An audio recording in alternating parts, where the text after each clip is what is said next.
Merci beaucoup. Et donc je disais, nous allons donc ouvrir la parole de Dieu et nous tenir encore devant le Seigneur, devant son bon conseil. La semaine dernière, c'est notre frère Thierry qui a partagé avec nous le message de l'Évangile, et en commençant, il disait qu'il ne va pas marcher sur mes plates-bandes. Et eh ben non, je vous l'ai dit, il a quand même prêché sur un passage que j'avais à cœur de prêcher, le passage d'Ézéchiel 47.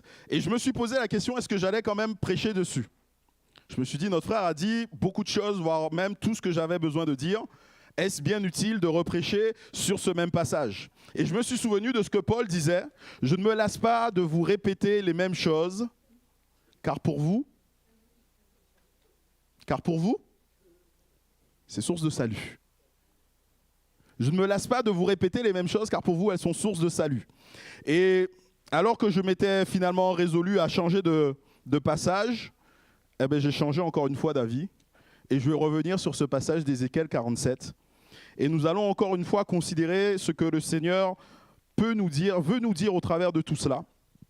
Je ne vais pas apporter de correction à ce qu'a dit notre frère. Il n'y a pas besoin de corriger ce qu'il a dit. Ce qu'il a dit est la parole de Dieu et merci Seigneur. Je vais simplement me contenter de vous partager moi aussi ce que j'avais reçu pour vous sur ce passage. Et vous verrez que les choses vont se recouper, les choses vont être redites peut-être d'une certaine manière. Peut-être que vous allez dire, ah mais j'ai déjà entendu ça. Ben c'est pas grave.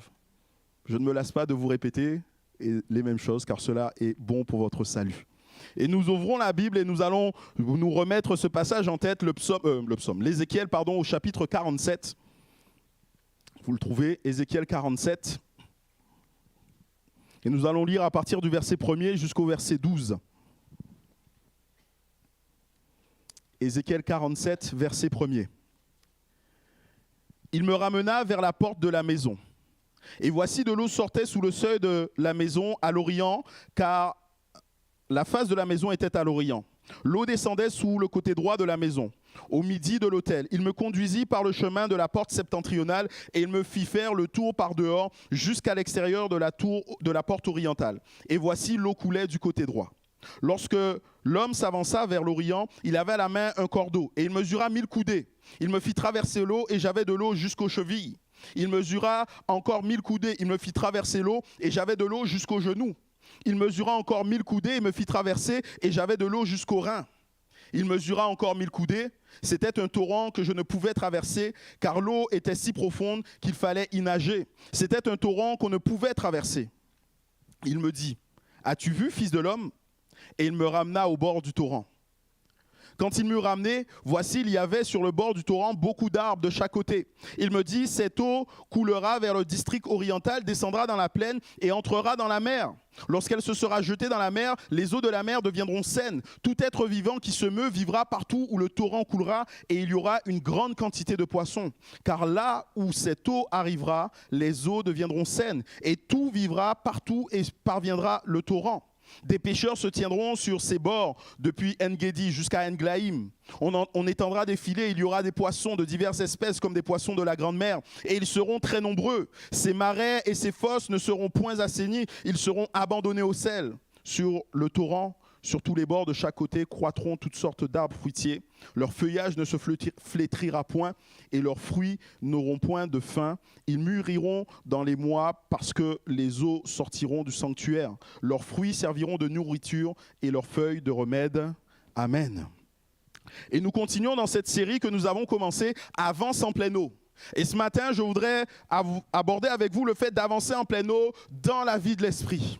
C'est un passage qui, pour nous, qui sommes une église pentecôtiste, a beaucoup de choses ou nous rappelle beaucoup de choses. Mais il y a deux choses en particulier sur lesquelles je voudrais m'arrêter. La première de ces choses, c'est que pour vivre la vie de l'esprit, il faut se laisser emporter par le courant. Dans tout ce passage, et du verset 1er jusqu'au verset 5, où il est question d'Ézéchiel qui est avec cet ange qui le conduit, et à chaque fois il y a une mesure de coudée, même s'il y a 4 étapes, pour moi il y a 2 positions. Il y a une position où Ézéchiel, le prophète, a encore les pieds sur terre et est capable de traverser le torrent. Il fait ce qu'il veut. Il reste maître de sa vie, de sa destinée. Et ça se produit lorsqu'il a de l'eau aux chevilles, lorsqu'il a de l'eau aux genoux, lorsqu'il a de l'eau aux reins. Il est encore capable de traverser, vous lisez bien, il les a dit, il traversa. Et ensuite, la deuxième étape, c'est lorsqu'il arrive un moment où il ne peut plus avoir pied. Et parce qu'il n'a plus pied, la seule chose qu'il peut faire, c'est se laisser emporter. Et là, vous noterez qu'il est dit, il ne traversa pas. On ne pouvait pas traverser. Si je peux rester debout, si je peux encore avoir pied, cela veut dire que je suis encore maître des choses. Et si je suis maître des choses, cela veut dire que ce sera toujours que je vais résister au courant. Tant que je suis debout, je résiste au courant. Tant que je suis debout, tant que je prends pied, tant que je m'appuie sur mes pieds, je résiste au courant. Mais par contre, on se trouve dans une situation un peu inconfortable. On se retrouve dans une situation où on est dans deux milieux. On est dans le milieu aqueux et on est dans le milieu de l'air ambiant. Alors, ça dépend où on se trouve. On peut se trouver juste aux chevilles et donc là, c'est juste les pieds. Donc la plus grande partie de notre corps est en dehors de l'eau, et ainsi de suite. Mais le fait d'être dans deux milieux peut provoquer un petit inconfort. Comprenez bien que l'eau et l'air n'ont pas du tout les mêmes propriétés. L'eau, ça va mouiller. C'est logique. Mais l'air, ça assèche. Et si vous avez fait cette expérience, et je pense que vous avez dû la faire, de vous baigner, une fois que vous êtes trempé, une fois que vous sortez, immédiatement, il y a comme un peu de fraîcheur à cause du fait que votre peau est mouillée. Ça crée un inconfort. Alors que tant qu'on est dans l'eau, tout entier dans l'eau, on n'a pas forcément de problème. Mais le fait juste d'être dans deux milieux différents peut provoquer un inconfort. De même, la température de l'eau et de l'air ne sont pas les mêmes.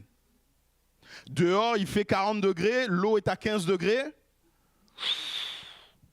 Et notre frère a pris cette image la semaine dernière. Il disait, surtout lorsqu'on arrive au Rhin, on a tendance à un peu se saisir parce que c'est pas confortable, c'est pas agréable. On est dans deux milieux différents et ces milieux n'ont pas du tout les mêmes propriétés. Mais bien aimés, comprenez bien que nous ne devons pas, nous ne pouvons pas en tant que chrétiens rester entre deux milieux. Nous devons choisir un milieu et aller vers ce milieu. Et tant qu'à faire, nous devons choisir de nous laisser emporter. D'ailleurs, c'est une constante que nous trouvons dans la parole de Dieu. En tout temps, Dieu a toujours voulu que nous nous laissions emporter. Dieu dira au peuple, j'ai mis devant toi deux chemins, la vie et la mort. Choisis la vie afin que tu vives. Il n'aura pas dit essayer de continuer un peu là et faire des zigzags entre les deux. Non, choisis la vie afin que tu vives. À un autre moment, le prophète Élie reprend le peuple. Il les amène au mont Carmel et leur dit, mais jusque à quand clocherez-vous des deux côtés? Un coup, vous êtes avec Dieu et Dieu c'est le plus grand, Dieu c'est le plus merveilleux. Et l'autre coup, vous êtes avec Baal, vous dites que Baal et Astarté, ce sont les plus grands dieux. Vous ne pouvez pas clocher des deux côtés. Si c'est l'Éternel qui est Dieu, choisissez l'Éternel et allez vers lui, servez-le de tout votre cœur. Jésus dira à ses disciples, l'homme ne peut pas servir deux maîtres à la fois. Ou il aimera l'un et errera l'autre. L'homme ne peut pas choisir deux maîtres à la fois et nous ne pouvons pas marcher dans deux milieux, bien-aimés. Nous sommes appelés à choisir un milieu. Paul dira aux Galates, un passage bien connu, Galates 5, verset 16. Je dis donc, marchez selon l'esprit et vous n'accomplirez pas les désirs de la chair, car la chair a des désirs contraires à ceux de l'esprit et l'esprit en a des contraires à ceux de la chair. Ils sont opposés entre eux, afin que vous ne fassiez point ce que vous voudriez. Si vous êtes conduit par l'esprit, vous n'êtes point sous la loi. Si vous êtes conduit par l'esprit, vous n'êtes point sous la loi. Si vous êtes emporté par le courant, vous n'êtes plus dans l'air libre. On ne peut pas rester dans deux milieux. Nous ne devons pas. Nous devons accepter d'aller dans ce milieu que Dieu veut pour nous. Avant de partir dans l'espace, les astronautes vont s'habituer à perdre leur repère. Ils ont des habitudes. Quand on est sur Terre, la marche normale, c'est que la tête est au-dessus et les pieds sont en bas. Ça marche toujours comme ça. Si il se produit l'inverse, c'est qu'à un moment donné, il y a quelque chose qui ne va pas. Et notre corps, notre cerveau va nous dire attention, il y a quelque chose qui ne va pas. Et ça va se manifester par tout plein de choses dans notre corps, un mal-être, et ainsi de suite. Mais eux, ils doivent s'habituer parce qu'ils vont dans l'espace, et dans l'espace, c'est un autre milieu, il n'y a pas cette air, et donc bien souvent, les pieds se retrouvent au-dessus de la tête. Et si à chaque fois que leurs pieds se retrouvent au-dessus de la tête, ils sont mal, ça ne va pas aller. Et quelque part, nous sommes comme cela. Nous devons comprendre que Dieu nous appelle à rentrer dans un nouveau milieu. Nous devons comprendre que Dieu nous appelle à rentrer dans quelque chose de nouveau. Et pour cela, il faut que nos habitudes soient changées. Il faut que nos habitudes soient transformées. Ça va créer un mal-être, ça va créer un trouble. Et Paul dira même qu'il y a un combat entre la volonté de l'esprit et la volonté de notre chair. Ça crée un mal-être parce que la volonté de Dieu n'est pas celle que nous avons. La volonté de Dieu n'est pas celle que nous voulons, ce qu'elle nous désirons. Même lorsque nous voulons faire le bien au mieux de notre forme. Vous connaissez ce passage de Romains 7, c'est Paul qui parle, qui dit « Mais le mal, ou plutôt le bien que je voudrais faire, je ne suis pas capable de le faire. Et le mal que je ne veux pas faire, eh bien, je me retrouve à le faire. » Il y a là un combat qui nous pousse dans nos retranchements, qui nous pousse dans ce que nous savons, dans ce que nous sommes de plus profond, et nous devons combattre. En tant que disciple de Jésus, je suis appelé à changer de milieu, je suis appelé à vivre autrement. En tant que disciple de Jésus, je suis appelé à vivre autrement. Mais ma question c'est, combien sommes-nous à marcher dans l'eau à moitié et hors de l'eau à moitié? Combien sommes-nous à ne pas nous laisser emporter par le courant? Combien sommes-nous à aimer cette sécurité de se dire mais je contrôle tout, j'ai les pieds au sol? Dieu nous appelle à nous laisser emporter par le courant, à marcher par l'esprit. Soit j'ai encore mes pieds sur terre, soit je suis au point où le torrent est tellement grand que je ne peux faire autre chose que de nager. Et nager va me conduire à être emporté par le courant. C'est tellement plus simple en fait d'être dans le courant. Il m'est arrivé il y a quelques années en arrière de faire un peu de rafting. Et donc vous le savez, le rafting se fait dans des eaux, dans des torrents un peu tumultueux. Alors c'est frais déjà, c'est très froid. Mais il y a aussi cette possibilité de se laisser emporter. On a un gilet de sauvetage tranquillement et on faisait les tests de sécurité, on se laissait emporter comme ça par le courant. On n'a aucun problème. On se laisse emporter. On n'a pas de problème d'articulation parce que le poids ne repose pas sur nos articulations. On n'a pas de problème de dos, on n'a pas de problème on n'a rien. Dans l'eau, tout se passe bien. On se laisse emporter, on avance sans effort. On n'a pas besoin de se poser des questions, on se laisse tout simplement conduire. Mais pourtant, on n'aime pas ça. Pourquoi? Parce que dans l'eau, il peut se produire quelque chose qui ne se produit jamais à l'extérieur. À l'extérieur, jamais il va y avoir quelque chose d'invisible qui va m'empêcher d'avancer. Je peux me déplacer où je veux, partout dans cette salle, rien ne m'empêche d'avancer. L'air ambiant ne m'empêche pas d'avancer. Par contre, quand on est dans l'eau, il peut arriver à certains moments qu'on veuille aller dans une direction, mais que le courant nous amène dans une autre. Vous le savez, quand j'étais aux Antilles, ou dès que je peux y retourner en Guadeloupe, je fais de la chasse sous-marine, c'est quelque chose que j'aime beaucoup. Et c'est mon père qui m'y a initié. Je me souviens d'une fois où, étant gamin, on était sortis du lagon. Alors, je vais vous schématiser ça grosso modo. Il y a un lagon, il y a ce qu'on appelle une passe, c'est-à-dire qu'il n'y a pas de corail et on peut sortir, aller en haute mer, et après on peut revenir. Et donc on était sortis, on était passé par cette passe et on devait revenir. Et... alors moi, tout jeune, tout fougueux, j'essaie de toutes mes forces, je bats des bras, des jambes et tout, j'essaie d'avancer avec les palmes, mais rien à faire. L'eau me ramenait, à chaque fois que j'avançais, je faisais 2 mètres et je faisais 5 en arrière. Et je forçais encore plus et j'essayais. Et là, mon père m'a dit, mais non, écoute, sois plus intelligent. On va se laisser porter par le courant. On va faire avec le courant. Il y a des moments où le courant sort et quand c'est comme ça, tu laisses, tu vas pas. Mais dès que le courant aspire, à ce moment-là, tu te mets et tu nages à fond. Et qu'est-ce qui s'est passé? Sans effort, j'ai réussi à rentrer. Alors qu'avant, ça faisait 5 minutes que j'étais en train d'essayer de rentrer et de m'époumoner et je n'y arrivais pas. Lorsque nous sommes dans l'eau, on peut vivre cela. Quand on veut aller contre le courant, on ne va pas beaucoup avancer. On va se fatiguer, on va s'épuiser, on va se décourager, mais on ne va pas avancer. Rien ne peut arrêter le courant, rien ne peut arrêter l'eau. Avant, tant que je n'étais pas en Christ, tant que je ne me laissais pas emporter par le courant, je faisais ce que je voulais. Tant que j'avais les pieds sur terre, je faisais ce que je voulais. Mais maintenant, Dieu m'appelle à faire autrement. Il m'appelle à me laisser emporter par son courant. Il m'appelle à me laisser conduire par lui et par sa volonté. Pour se laisser emporter par le courant, il faut tout simplement être plongé, immergé dans ce fleuve. Et c'est ce que la Bible appelle quelque part être rempli de l'Esprit. C'est ce que Jésus nous dira dans Jean au chapitre 7 et au verset 37. Le dernier jour, le grand jour de la fête. Jésus, se tenant debout, s'écria, si quelqu'un a soif, qu'il vienne à moi et qu'il boive. Celui qui croit en moi, des fleuves d'eau vive couleront de son sein, comme le dit l'Écriture. Il dit cela de l'Esprit que devaient recevoir ceux qui croiraient en lui, car l'Esprit n'était pas encore, parce que Jésus n'avait pas encore été glorifié. Jésus nous parle ici de cette eau vivifiante comme on la retrouve dans le passage d'Ézéchiel et Jésus va l'associer rapidement, clairement avec le Saint-Esprit. Le Saint-Esprit que les disciples doivent recevoir. Le Saint-Esprit que nous devons recevoir. Est-ce que les disciples ont reçu le Saint-Esprit? Quand ont-ils reçu le Saint-Esprit? À la Pentecôte? Je ne suis pas d'accord avec vous. Ils n'ont pas reçu le Saint-Esprit à la Pentecôte. Jean, chapitre 20, verset 22, à la résurrection de Jésus, le jour de la résurrection de Jésus, le soir, après ces paroles, Jésus souffla sur eux et leur dit, « Recevez le Saint-Esprit. » On ne reçoit pas le Saint-Esprit au moment du baptême dans le Saint-Esprit. On va en parler tout à l'heure. C'est deux choses différentes, bien-aimés. Recevoir le Saint-Esprit, c'est ce qui nous permet, et c'est Jésus qui dit, le Saint-Esprit viendra et convaincra le monde de péché, de justice et de jugement. Sans le Saint-Esprit, on ne peut pas saisir les grâces de Dieu. Sans le Saint-Esprit, on ne peut pas comprendre la résurrection de Jésus. Les disciples, à ce moment-là, avaient besoin du Saint-Esprit pour saisir la résurrection et toute la portée de cela. Ils ont reçu le Saint-Esprit à ce moment-là. Tous les croyants ont reçu le Saint-Esprit. C'est par lui que nous comprenons ce qui est des grâces et tout ce qui est spirituel, tout ce qui nous vient de Dieu. Nous ne pouvons pas le saisir par notre intelligence, nous le comprenons par le Saint-Esprit. Dieu va faire de nous des nouvelles créatures et il va habiter dans nos cœurs à ce moment-là. Il n'y a pas de doute là-dessus. Mais bien aimé, il y a une très grande différence entre recevoir l'Esprit et se laisser emporter par le Saint-Esprit. Il y a une très grande différence entre recevoir l'Esprit et être baptisé, immergé dans le Saint-Esprit. Il y a une différence.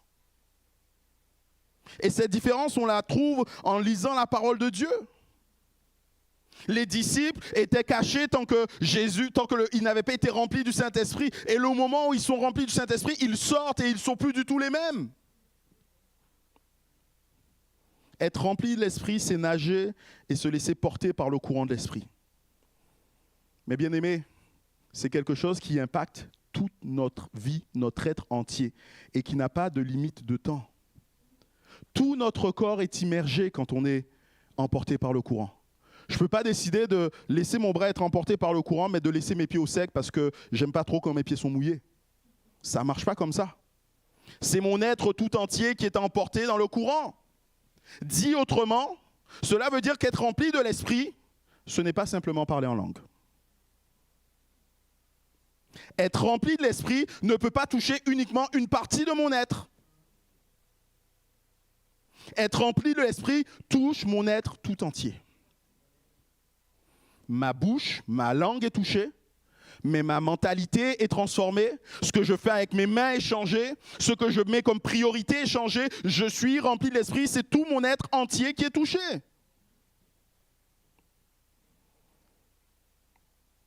Être emporté par le courant, c'est un état.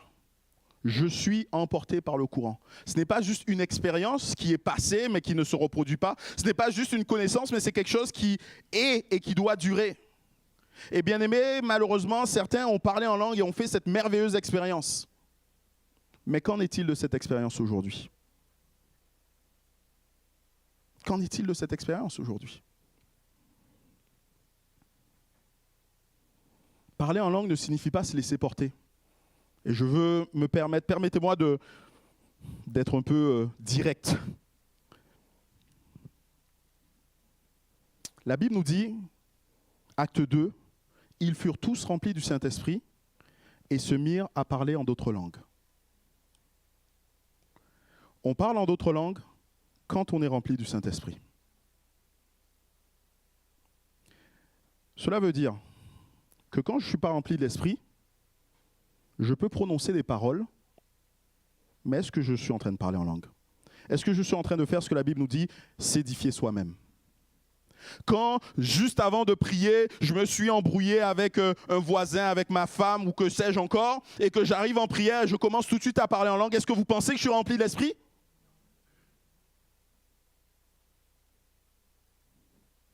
Ils furent tous remplis de l'Esprit et se mirent à parler en d'autres langues. Oui, il est bon de parler en langue. Oui, Paul nous le dit, je parle en langue plus que vous tous. Mais je pense que Paul faisait le nécessaire pour être rempli de l'Esprit. D'ailleurs, il dira, soyez toujours remplis de l'Esprit, soyez continuellement remplis de l'Esprit.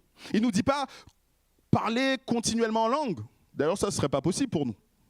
On a des choses à faire. Il faut que là, je vous parle en français. Si je vous parlais en créole, ça n'irait pas. Vous ne comprendriez pas ce que je dis. Je ne peux pas toujours parler en langue, mais par contre, je peux toujours être rempli de l'esprit. Alors ne mettons pas les choses dans le mauvais sens. On peut malheureusement, avec l'habitude, pouvoir dire et redire certaines choses. Mais ce n'est pas ça, parler en langue. Ils furent tous remplis de l'esprit et ils parlèrent en langue, selon que l'esprit leur donnait de s'exprimer. Tant que l'on est dans nos bien-aimés, jusqu'aux chevilles, jusqu'aux genoux et même jusqu'aux reins, on ne peut pas se laisser guider par le courant. C'est uniquement à partir du moment où on accepte de sortir de cela, de cette zone de confort pour nous, que là, on peut vivre quelque chose de plus grand avec Dieu, de vivre la vie de l'esprit. Nous devons nous laisser emporter dans le courant. Mais il y a une autre chose qui est importante à noter dans ce passage, et nous le trouvons à partir du verset 6 jusqu'au verset 12. C'est la transformation et la purification qu'opère ce fleuve, qui sort du temple, qui sort du sanctuaire. Et notez bien ce qu'il nous est dit. Il va nous donner comme une petite leçon de géographie. Alors, c'est vrai que ce n'est pas notre pays, Israël, mais peut-être que vous avez une idée. Alors, j'aurais peut-être dû mettre une carte, mais comprenez bien qu'il y a Jérusalem. Il nous a dit que le fleuve coule, descend dans la plaine et va se jeter dans la mer. La mer en question, c'est ce qu'on appelle la mer morte. Vous connaissez la mer morte, vous avez entendu parler, vous avez sûrement vu des images de personnes qui se jettent dans la mer morte et qui flottent. Pourquoi? Parce que la mer morte est très salée. Je crois qu'il doit avoir 30% de sel comparé à la mer normale qui doit être à 5 ou 6%, si je ne me trompe pas. Et à cause de cette salinité, il n'y a rien qui vit. Il n'y a aucune vie. Il n'y a rien, il n'y a pas de poisson, il n'y a pas de corail, il n'y a rien. Cependant, que nous dit ce passage, au fur et à mesure que l'eau du sanctuaire se déverse dans la mer morte, cette eau qui est toxique se transforme, elle est remplie d'êtres vivants. Parce que là où est l'eau de Dieu, il apporte la transformation, il apporte la vie. Au verset 9, il nous est dit « Tout être vivant qui se meut vivra partout où le torrent coulera. Il y aura une grande quantité de poissons, car là où cette eau arrivera, les eaux deviendront saines et tout vivra partout et parviendra où parviendra le torrent. » L'eau de Dieu apporte la vie. L'eau de Dieu apporte la guérison. Là où l'eau coule, il y a la vie, il y a la transformation. Cette transformation illustre clairement l'action que le Saint-Esprit veut faire dans nos cœurs et dans nos vies. Lorsque l'Esprit coule quelque part, ce qui est stérile va devenir fécond. Lorsque le Saint-Esprit coule, lorsque la vie coule quelque part, ce qui est vide va se remplir. Ce qui est asséché va être irrigué. Ce qui est mort va reprendre vie. Parce que c'est la puissance du Saint-Esprit qui est à l'œuvre. Et tout comme cette eau est capable de descendre dans les plus grandes profondeurs. Vous savez que la mer morte, c'est le point émergé le plus profond de la terre. La mer morte se trouve sous le niveau de la mer à plus de 400 mètres, si je ne me trompe pas, en dessous du niveau de la mer. Et pour descendre encore au plus profond, je crois que le lac, la mer morte doit être profond de 300 mètres à peu près. Et il nous est dit que le lac va chercher ce qui est le plus profond du plus profond. Et il va le transformer. Et si le fleuve de Dieu est capable de faire ça pour la mer morte, soyez conscients qu'il est capable de le faire pour notre cœur. Il veut rentrer dans les tréfonds de notre âme. Là où on cache, là où c'est sombre, là où ce n'est pas visible. Vous savez, c'est en dessous du niveau de la mer. Il y a des choses que les gens voient facilement, mais est-ce qu'ils ne voient pas? Mais c'est ceux qui ne voient pas que Dieu veut justement toucher. C'est là où Dieu veut agir, c'est là où Dieu veut poser sa main. Dieu ne veut pas ce que l'on a de meilleur. On a un chant qui le dit, hein, ce que j'ai de meilleur, je te le donne. Dieu ne veut pas ce qu'on a de meilleur comme quelqu'un qui attendrait d'utiliser nos capacités pour son bien. Dieu n'a pas besoin de ça. Dieu est tellement plus grand que nous. Et même le meilleur qu'on pourrait apporter à Dieu serait tellement peu de choses en comparaison de ce qu'il est. Dieu me veut tout entier. Dieu me veut tout entier pour son service. Il veut le bon, mais il veut aussi le moins bon. Il veut ce qui est excellent, ce qu'on est capable de montrer aux autres, ce qui brille, mais il veut aussi ce qui est caché, ce qui est sous le niveau de l'eau, ce que les autres ne voient pas, ce que les autres ne connaissent pas. Dieu ne peut pas se servir de ce que l'on a de meilleur si on ne lui donne pas ce que l'on a de pire. Dieu ne peut pas agréer ce que l'on a de meilleur si on ne lui a pas abandonné ce que l'on a de pire. Et bien souvent, nous, avec Dieu, on veut avoir comme cette relation, comme on pourrait avoir avec un homme, croyant que Dieu ne voit pas ce qui est au fond de nos cœurs. Donc on veut lui apporter tout ce qu'il y a de beau. On fait semblant devant lui, mais Dieu lit nos cœurs. Dieu sait au fond de nos cœurs ce qu'il y a. Dieu n'est pas dupe de ce que nous vivons, de ce que nous lui apportons. Tout simplement, ce que Dieu veut, c'est qu'il veut nous transformer. Il veut transformer ce que j'ai de pire en meilleur, en quelque chose même de plus excellent, en quelque chose qui dépasse même ma compréhension. Voilà ce que Dieu veut faire pour nous. Voilà ce que Dieu veut faire pour toi. Dieu ne veut pas simplement qu'on soit emporté par le courant. C'est une bonne chose d'être emporté par le courant. Mais être emporté par le courant doit avoir une autre conséquence. Parce que c'est ça qui se produit une fois qu'il est sorti du fleuve qui était trop grand, qui ne pouvait pas contrôler, qui ne pouvait pas traverser. À ce moment-là, il a été interpellé par les arbres qui étaient au bord.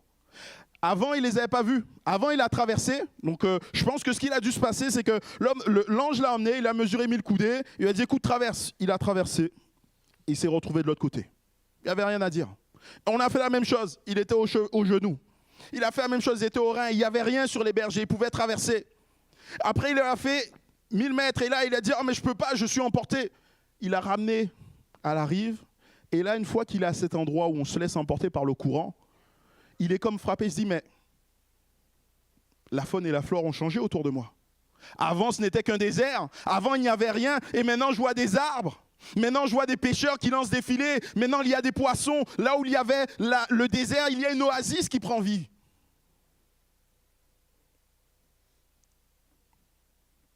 Pourquoi ?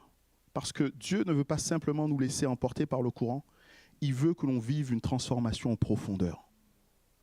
Il veut nous transformer en profondeur. La vie du chrétien, le disciple de Jésus-Christ, doit être transformé en profondeur. Et sa transformation doit être plus radicale que la transformation du papillon, enfin de la chenille en papillon. La chenille est un être terrestre qui marche sur la terre, qui grignote je ne sais trop quoi. Et le papillon vole. La chenille, bien souvent, quand on la regarde, on est un peu repoussé parce que c'est pas beau, ça a plein de poils, c'est laid, ça a plein de couleurs. Et les papillons, on est émerveillés. La transformation du chrétien doit être beaucoup plus radicale que cette transformation. Nous étions morts par nos offenses, nous dit la Bible, Éphésiens 2. Mais Dieu qui nous a aimés nous a ramenés à la vie. Il y a une différence radicale entre la mort et la vie. Là où il y a la mort, il y a la puanteur. Là où il y a la mort, les choses ne bougent pas. Mais là où il y a la vie, gloire soit rendue au Seigneur. Gloire soit rendue au Seigneur. Nous sommes appelés à avoir une transformation profonde et radicale. Mais le problème, c'est que on peut comme poser des barrages. Vous savez, il y a un des avantages des barrages, c'est qu'on peut réguler le niveau de l'eau en aval. Et on peut comme poser des barrages dans nos vies. On va poser un barrage chaque fois que l'on dit que l'on n'a pas de péché. À chaque fois que l'on se dit que l'on n'a pas de péché ou qu'on refuse d'abandonner un péché, c'est comme si on était en train de poser un barrage. Jésus, lui, ne craint pas de partager ses craintes, ses douleurs, ses difficultés. D'ailleurs, on retrouve dans la parole de Dieu ce temps où il a été tenté dans le désert. Il le dit à ses disciples. On voit que Pierre, lui non plus, n'a pas peur de reconnaître ses torts. Il dira à Corneille, « Ah, je reconnais que Dieu ne fait point exception de personne. » Parce que lui, il faisait de la discrimination. Et là, il confesse, il dit, « Oui, moi j'en faisais, mais Dieu n'en fait pas. » À un autre moment, Paul va le reprendre et lui dire, « Mais comment est-ce que tu agis ?» Et on ne voit pas Paul qui va se rebiffer ou renacler ou quoi que ce soit. Paul accepte. Pourquoi ? Parce que nous sommes tous pécheurs. Nous péchons tous. Et je n'ai pas honte de le dire, je pêche. Je n'ai pas honte de le dire, non pas parce que j'aime mon péché, mais je n'ai pas honte de le dire parce que je sais que mon Sauveur est capable de me pardonner et de m'amener à ne plus pécher. Et je ne me glorifie pas de mon péché, mais je me glorifie de l'action que j'ai auprès de mon Sauveur, de ce qu'il est capable de faire pour moi. Et nous sommes des fois dans cette situation où on ne veut pas reconnaître notre péché, on ne veut pas l'abandonner. On est comme en train de poser là un barrage. On sait intimement que ce que nous faisons est mal, mais on continue. Jacques nous dira, confessez vos péchés les uns aux autres. Confessez vos péchés les uns aux autres. Pourquoi est-ce que Jacques nous dit ça ? C'est pour que Dieu puisse enfin entendre le péché que nous avons, parce que Dieu ne le savait pas. Hein? On est bien d'accord, Dieu sait. Mais nous avons besoin des fois de verbaliser certaines choses, d'en prendre conscience et de vouloir nous détourner de ces choses. Et ce qui est important, c'est qu'il dit confessez vos péchés les uns aux autres. Il ne dit pas confessez votre péché à un tel. Il désigne quelqu'un et tout le monde doit aller confesser ses péchés à cette personne. Non. Il y a ici comme une relation d'intimité, de proximité, de croissance entre deux personnes qui acceptent d'être vulnérables l'une vis-à-vis de l'autre et qui se confessent les choses. Je confesse mes péchés, je te confesse mes péchés, tu me confesses tes péchés. Avez-vous quelqu'un auprès de qui vous pouvez vous confesser? Avez-vous quelqu'un auprès de qui vous pouvez vous confier? Bien-aimés, si vous n'avez pas, permettez-moi de vous dire que vous passez à côté de ce que Dieu a prévu pour votre vie, qui serait un levier de croissance et de victoire. Trouvez, ayez quelqu'un avec qui vous pouvez partager ces choses. Et quelqu'un qui va s'engager à prier avec vous. Quelqu'un qui va être triste quand vous allez échouer, mais qui va se réjouir aussi de vos succès. Quelqu'un qui va vous porter. Quelqu'un à qui vous pouvez vous confier. Nous péchons tous, mais nous avons tous besoin de l'aide du Saint-Esprit pour ne pas pécher. Nous ne devons pas poser un barrage en disant « je ne pêche pas ». On ne doit pas non plus poser un barrage en se comparant.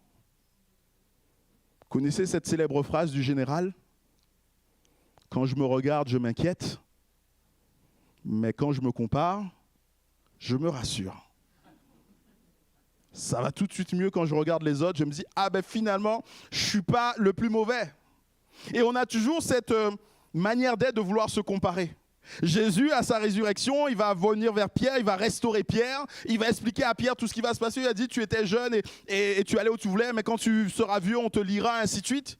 Et là, il nous est dit que le disciple que Jésus aimait arrive, et Pierre, qu'est-ce qu'il fait? Et lui, Seigneur, qu'est-ce qui va lui arriver? Parce que là, tu m'as dit un truc, mais c'est chaud. Mais si jamais je sais que lui, il va souffrir aussi, ça va faire passer la pilule. Des fois, on veut se comparer. Et on va se comparer en regardant ce qui se passe dans le monde. On va regarder le monde et on va critiquer le monde. On va jeter l'anathème sur le monde. Oh là là, les gens, comment ils sont devenus impies, comment ils n'aiment pas le Seigneur, comment ils se détournent. C'est vrai. C'est vrai. Mais est-ce qu'on peut enlever la paille qui est dans l'œil du monde? Vous voyez où je veux venir? Si on ne peut pas enlever la paille qui est dans l'œil du monde, commençons par enlever la poutre qui est dans notre œil. Et c'est bien là le problème. On se compare, et quand on se compare, ça nous rassure, on se dit « Ah, les autres sont comme ça. Et donc je peux rester tranquille sur ce que je suis. » C'est une manière pour moi de justifier ma manière d'être. Je ne suis pas si mauvais que ça, Seigneur, tu vois. Parce que lui, ou elle, ou eux, moi je ne suis pas si mauvais que ça. Mais la Bible nous dit de ne pas retirer la paille dans l'œil de notre voisin, mais de retirer la poutre qui est dans notre œil. Et c'est là ce que Dieu veut pour toi. Il veut que tu sois prêt à retirer la poutre qui est dans ton œil. Notre miroir est et doit toujours rester la parole de Dieu. Notre miroir ne peut pas être l'autre.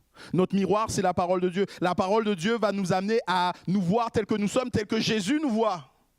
Et vous me direz bien sûr, mais quand il me regarde, il ne voit plus ce que j'étais, mais il voit Jésus. Et je dis Amen, Alléluia. Mais le Seigneur n'est pas aveugle pour autant, mes bien-aimés. Oui, il voit Jésus parce qu'il choisit de voir Jésus, mais il sait tout ce qui ne va pas dans nos vies. Et le regard qu'on doit poser, échanger avec le Seigneur doit être le même regard que Pierre a échangé avec le Seigneur. Pierre a renié Jésus et Pierre, pour lui, c'était le bout du monde. Il s'est dit, mais je vais en finir. Et il y a le regard du Seigneur Jésus. Et c'est la seule différence qu'il y a entre Pierre et Judas. Judas n'a pas croisé le regard du Seigneur. Il a fait quelque chose de grave, Judas. Mais je suis sûr que s'il avait croisé le regard du Seigneur, il y aurait eu une chance pour lui. Mais il n'y a pas fait. Pierre, par contre, a regardé à Jésus. Et parce qu'il a regardé à Jésus, sa vie n'a pas été la même. Jésus a été capable de le rencontrer à ce moment-là de la résurrection et de lui dire « Pierre, m'aimes-tu ? Pierre, m'aimes-tu ? Pierre, m'aimes-tu » Mais pour ça, il lui a fallu, regarder à Dieu. Le regard de Jésus est un regard libérateur et nous devons nous exposer à ce regard. Ne pas croiser le regard de Jésus, ne pas plonger nos regards dans sa parole, c'est comme passer à côté de la possibilité qu'il aurait de nous relever, de le laisser nous relever. Nous ne voulons pas poser des barrages là, sur cette eau, sur ce fleuve. Bien-aimés, je terminerai tout simplement en vous disant, avancez en pleine eau. Là où tu ne peux pas faire autrement que de nager et te laisser emporter par le courant, c'est là ce que Dieu attend pour toi. Et tu es peut-être en train de te dire, mais ok, mais je connais l'expression se noyer dans un verre d'eau. Une noyade est vite arrivée. Et des fois dans pas grand-chose. Alors à combien plus forte raison dans un fleuve qui serait immense, un fleuve qu'on ne saurait traverser, et on pourrait avoir peur, on pourrait prendre peur de se dire, mais je vais me noyer dans ce fleuve. On ne se noie pas dans l'Esprit de Dieu. On ne se noie pas lorsqu'on se laisse emporter par l'Esprit de Dieu. Au contraire, Dieu veut et attend cela pour nous. Le seul risque qu'on court, ce n'est pas de se noyer. Le risque qu'on court, et j'ai trouvé cette phrase de Charles Spurgeon qui dit « Certains chrétiens naviguent sur le bateau dans des eaux spirituelles si basses que la quille frotte le gravier jusqu'au ciel au lieu d'être emportée par une marée montante. » Et je trouvais cette image très parlante par rapport à notre passage. Des fois, nous sommes dans un bateau et on racle le fond. On racle le fond. Et on n'arrête pas de racler le fond. Et certains vont continuer leur vie spirituelle comme ça, en raclant le fond jusqu'au retour du Seigneur Jésus.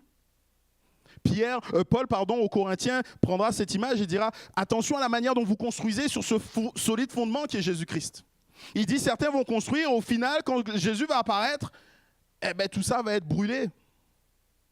Ils seront sauvés par le feu, in extremis. » Et malheureusement, c'est le cas de certains chrétiens qui sont, comme Spurgeon nous l'indique, sont en train de racler le fond.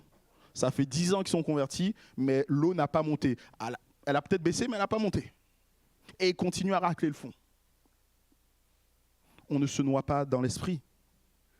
Où en es-tu? Marches-tu par tes propres forces? Choisis-tu encore d'être ancré dans ce que toi tu veux, dans ce que toi tu aimes, en te détournant de Dieu? Ou alors est-ce que tu te laisses emporter par le courant? Avance en pleine eau. Là où les eaux de Dieu purifient et assainissent, là où elles pénètrent au plus profond de notre cœur. C'est là ce que Dieu veut. Au début, lorsqu'on s'approche de Dieu, il y a tellement de choses qui sont merveilleuses. Et au fur et à mesure de notre marche, Dieu est en train d'élaguer, d'enlever de nos vies ce qu'il ne veut pas. Et il va être intransigeant avec nous. On a cette histoire de Moïse, vous savez, Dieu s'est révélé à lui dans le buisson ardent, excellent. Dieu lui a donné une mission, pars, va délivrer mon peuple. Dieu lui a fait voir le bâton, il lui a fait voir des choses extraordinaires. Et pourtant, quand vous lisez un peu plus loin, le chapitre suivant, Exode 4 si je ne me trompe pas, alors qu'il était en chemin pour aller vers le pays d'Égypte, il nous est dit, Dieu cherche à le faire mourir. C'est quoi le truc, Seigneur? C'est toi qui l'appelles, c'est toi qui lui donnes le truc, c'est toi qui lui dis d'aller là-bas, et tu cherches à le faire mourir? Oui, mais parce qu'il y avait quelque chose dans sa vie que Dieu attendait qu'il change. Et que lui a gardé, a dit, mais c'est pas si grave que ça. Non, plus tu avances dans l'eau de Dieu, plus tu vas là où Dieu veut, plus ta vie est appelée à changer et à transformer. Ce qui pour toi n'était pas grave avant, le péché que Dieu acceptait, tolérait dans ta vie, aujourd'hui il ne l'accepte plus. Et il nous faut bien comprendre ça, bien-aimés. Des fois, nous voulons aussi, nous-mêmes dans notre manière d'être, et notre frère Thierry le disait très bien, le Seigneur sait, il nous fait avancer par étapes. On a vu toutes les étapes. Et nous, des fois, on voit des personnes arriver à Dieu et on voudrait qu'elles soient déjà à l'étape 5, 6, 10, 15. Alors que nous, on a même du mal à passer la deuxième étape.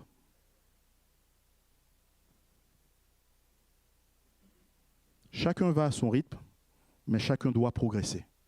Chacun avance à la vitesse que Dieu lui donne de progresser. Certains partent de plus loin que d'autres, mais chacun doit faire des progrès. Où en es-tu? Est-ce que tu vis la vie de purification que Dieu veut pour toi? Ou est-ce qu'au contraire, tu as dressé comme des barrages qui empêchent à cette eau de faire son effet dans ta vie? Bien-aimés, j'aimerais vraiment vous encourager, et je ne saurais que trop prier pour cela. Avance en pleine eau dans la vie de l'esprit. C'est là ce que Dieu veut pour nous. C'est là ce que Dieu veut pour toi ce matin. Avance en pleine eau dans la vie de l'esprit. Ne reste pas simplement sur ce que tu as pu vivre, expérimenter. Tu parles en langue, merci Seigneur, excellent. Mais sois rempli de l'esprit. Sois rempli de l'esprit. Tu es rempli de l'esprit, excellent. Que ta vie soit changée et transformée. Parce que c'est là ce que Dieu attend de nous. Amen. On pourrait baisser nos têtes tout simplement. Et je voudrais prier. Remettre encore à Dieu nos vies, chacune de nos vies. Seigneur, nous voulons te dire merci pour ta parole et ce qu'elle nous enseigne. Et c'est vrai, Seigneur, que ce passage, nous l'avons repris après l'avoir entendu la semaine dernière, mais assurément, tu as quelque chose à nous dire. Et nous voulons être sensibles, Seigneur, à ce que tu nous dis. Nous voulons ouvrir nos cœurs encore et recevoir ce que tu nous dis, Seigneur. Et je te prie pour chacun de mes bien-aimés ici présents. Tu sais et tu connais leur vie. Tu sais là où tu les interpelles, là où tu les amènes à avancer encore davantage en pleine eau avec toi. Ce qu'ils ont besoin de laisser en arrière pour pouvoir pénétrer pleinement dans ce fleuve qui est le tien, Jésus. Nous voulons être une église qui est remplie, Seigneur, de ta vie. Nous voulons être une église qui est remplie de ton esprit. Nous voulons être des disciples, Seigneur, qui débordent de ton esprit. Viens, s'il te plaît, Seigneur, et conduis-nous encore en toi. Jésus, amen.